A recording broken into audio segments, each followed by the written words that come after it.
कहने का मतलब शुरू से ही कहते आए हुए हैं कि जो राजा का बेटा राजा नहीं बनेगा, जो असली हकदार होगा। काबिलियत क्यों नहीं बनेगा?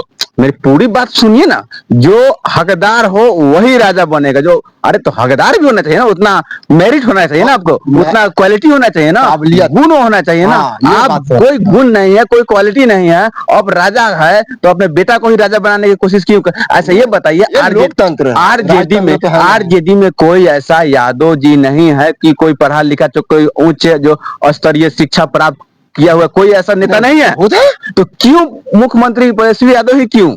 हमारे कहने का मतलब है कि यादव में हमारे यादव भाई में एक से एक शूरवीर है, तो एक से एक ज्ञानी भाई है। तो तेजस्वी यादव ही क्यों? आज अगर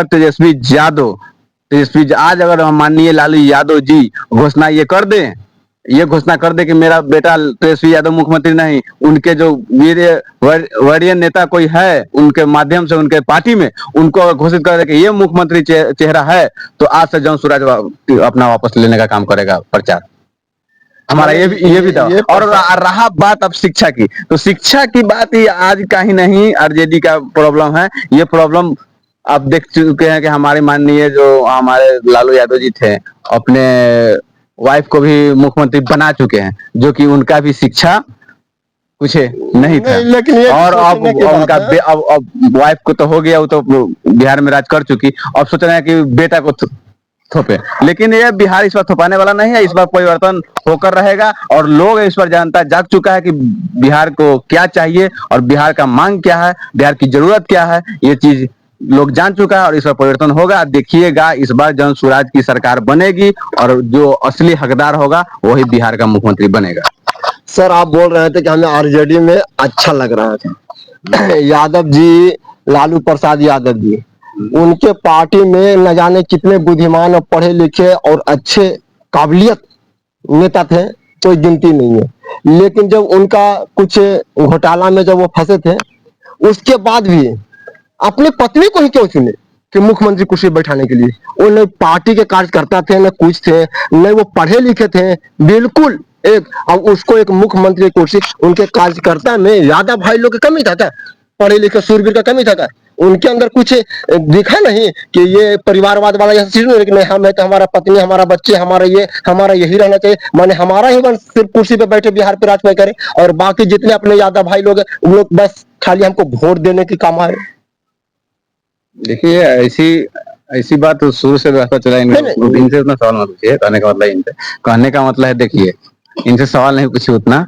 सही बात है, लोग जान चुका है इस बात। देखिए हम यादव हैं चाहे हम पासवान हैं, हम चिराग पासवान जी के समर्थक रह चुके हैं, हम लोग भी समर्थक रह चुके, जन स्वराज चिराग जी का समर्थक रह चुके हैं। लेकिन चिराग पासवान जी जो हर दल में जो बिहार का जो वंशवाद चला बैठा है, इसके विरोध में हम लोग। ये जरूरी नहीं है। देखिए कोई भी टिकट देखिए, चिराग पासवान को ही देखिए, उनके जीजा जी को टिकट मिलता है, उनके चिराग पासवान जी के बारे में बात सब लोग आप आरजेडी जी के आरजेडी के बारे में बात कीजिए, फिर विषय में दूसरे नहीं। कहने का मतलब है कि ये इसके बिल्कुल खिलाफ है। साक्षरता बहुत जरूरी है। आप मानते हैं ना कि जो पहले की सरकार थी अभी की सरकार है, उससे ये बेस्ट है? देखिए उससे देखिए वो जो चाहिए वो कभी जनता को हम पहले सुनिए, जब रामचंद्र जी जब राम भगवान होके स्वयं भगवान होके वो प्रजा को खुश नहीं कर पाए, अपने पत्नी तक को वनवास त्याग देना पड़ा, फिर भी जनता खुश नहीं हुआ। तब एक मुख्यमंत्री चाहे कि हम पूरे बिहार को खुश कर दे, तो कोई करने की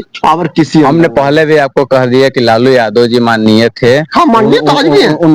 उनके प्रति मेरा सम्मान है। जो उनको जो बिहार को पिछड़े वंचित लोगों को जो आवाज दिया उसके भी हम लोग समर्थक है। लेकिन आवाज के साथ साथ जो बिहार को उनको जो देना चाहिए बिहारियों को वो नहीं दे पाए। उनको आवाज तो दे दिए लेकिन उनको नौकरी नहीं दे पाए बिहार में। जॉब नहीं, आवाज तो वोटिंग के लिए दिया ना, आवाज अपने लिए वोटिंग दिया, आवाज तो दे दिए, लेकिन उनको सहारा जो मेन सहारा बिहार में रहने का, जो बिहार में रहकर काम करे बिहारियों उनके लिए ऐसा कुछ नहीं किए। ऐसा खेत के लिए, सिंचाई के लिए पानी, वैसा कोई तो व्यवस्था नहीं बिहार में। देखिए हमारी पार्टी का बिहार में जिस बात के लिए सम्मान के प्रति जो जिस बात के लिए सम्मान है उनके प्रति है, उनके लिए हमेशा सम्मान रहेगा। सम्मानित तो क्यों नहीं रहेंगे? वो भाई बुजुर्ग आदमी है, ठीक है, मुख्यमंत्री हमारे बिहार के मुख्यमंत्री 3 बार है, मुख्यमंत्री रह चुके हैं भाई। भाई सम्मानित बिल्कुल सम्मानित है, उनका सम्मान लेकिन है, जो देना लेकिन चाहिए जो बिहार चाहिए को, बिहारी जो चाहे लोग तो नहीं मिले। वो नहीं मिला ना, वो नहीं किए वो, तो उसके लिए तो भाई मलाल कोई ऐसा नेता जो बात को उठाना चाहिए, बिहार का विशेष जो मुद्दा है वो उठाने का आज तक कोई काम नहीं किया। हमारे नजर में हमारी पार्टी जन स्वराज आई जब से एक ऐसी ऐसी मुद्दा उठाए जो आज तक कोई नेता नहीं उठाया, और ये कब का अगर उठ गया रहता तो बिहार आज विकास कर गया था। देखिए पलायन पे बात कोई नहीं करता था, कोई सरकार इससे पहले नहीं किया था। अब फिर क्यों नहीं वही बात कर नहीं? जैसे आप प्रशांत किशोर जी पहले जब बीजेपी के साथ में थे, क्यों नहीं उस टाइम फिर वही बात। उठाइए, उस टाइम क्यों ये कोई उठाए जरूरी वो? है? क्यों नहीं उठाए? ऐसा वो मैंने मुद्दा आप पीछे- वो मुद्दा छुपा के रखे थे कि हम अपना जब पार्टी बनाएंगे तब हम पीछे उठाएंगे। उठाइए।